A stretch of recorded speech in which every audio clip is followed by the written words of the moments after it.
Everyone, welcome. As you can probably tell, the weather's a bit pants today, so we're going to do a mod on the inside of the car. It's going to be difficult to obviously record by myself, so there's a few prep work that I've done beforehand. So first things first, you need to turn your steering wheel upside down, as well as pulling it out with this lever just here. Obviously pushing this down, pulling it out and all the way down, so obviously you've got as much room as possible. Once you've done that, we need to come under the bonnet, and what we're going to do is, because we've got to remove the airbag, we're going to remove the negative terminal to the battery. So you need a 10mm spanner, socket, anything that's 10mm to be able to undo the battery terminal. Take off the negative side and leave that just like that. What we then need to do is we need to wait anywhere between 15 to 20 minutes. You probably don't have to wait that long.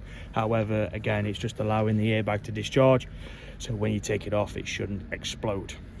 There are a few other tools that you need for this job, but again, it shouldn't be too bad. So I'll see you after 15-20 minutes. Now the airbag's had time to discharge, the battery's been removed for roughly around about 15 to 30 minutes. It's perfectly fine.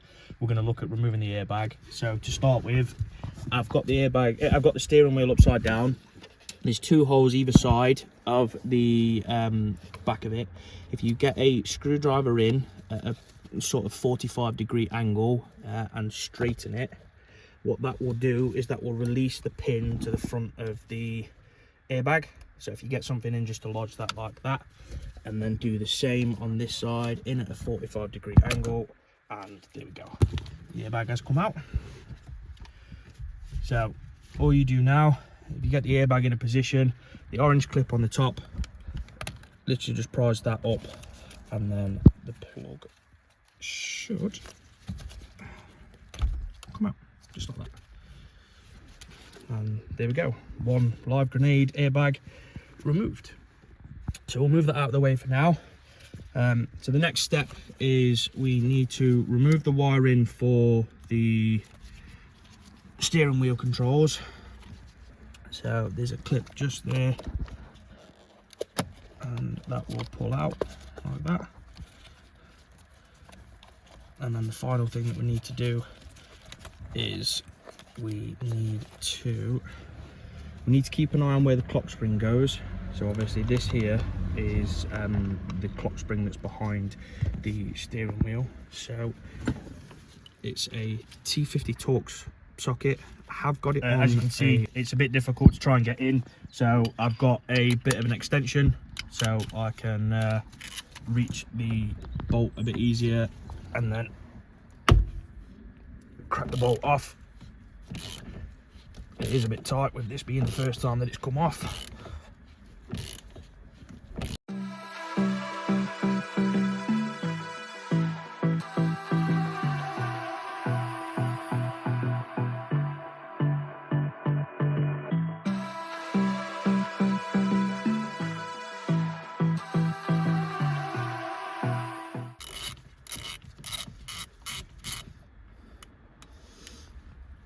So now that the bolt's removed, place that out of the way because we'll need that again quite later to clear any of the crap that's inside.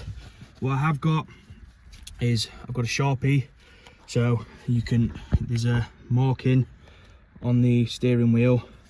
I'm literally just going to mark where obviously that goes with a Sharpie. As you can see, there's that little black dot there now. As I said, what we need to do is we need to be careful of the clock spring. It will rotate, however we just need to note which way it rotates so obviously it can go back. And it's simply just a case of try and hold the clock spring, and then the airbag wiring, move the steering wheel out of the way. Get the new steering wheel.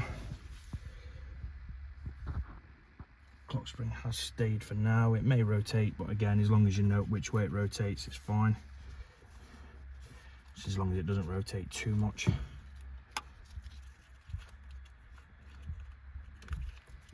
Right, so the airbag wiring's now through. So if we get that back into position and we mark the line of the new steering wheel up with the original mark.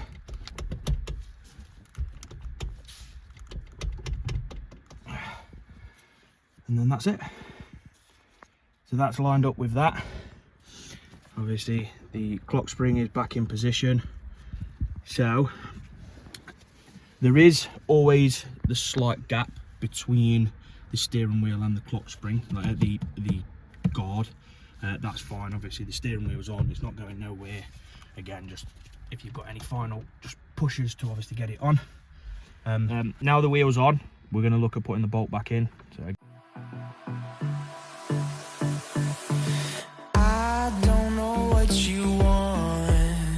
let's have a bit of fun till I downfall, my love. If you feel like I do right now, don't say you're on. The steering lock's on as well, so you've not got to worry about it rotating too far.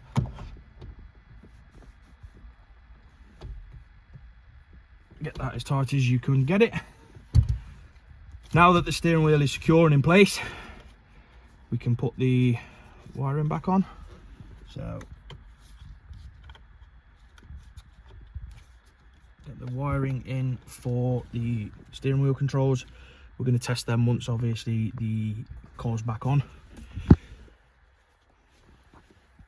Now what we need to do is we're going to look at getting that airbag back on. So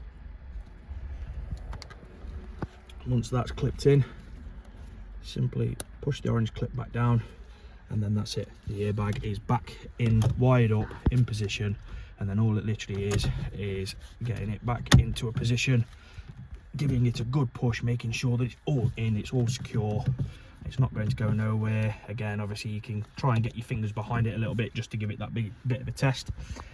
The only thing that's left to do is put the battery back on, tighten the terminal back up, and then test it. The new steering wheel is now in position, it's all tightened up, all of the wiring's plugged in, so we'll put the terminal back on and then we'll do a function test of all of the buttons.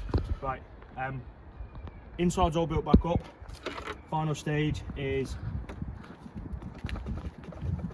put the battery back on, make sure the terminal's down, and then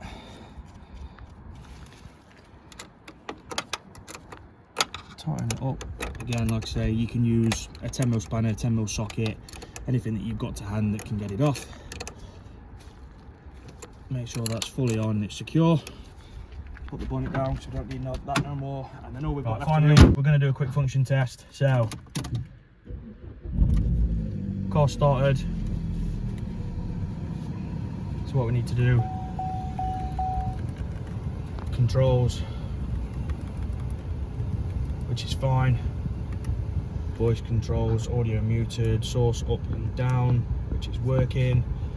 We've got cruise control, that's working, the limiter, that's also working, and then we've got the stop for cruise control. So yeah, that's it, that's all now working.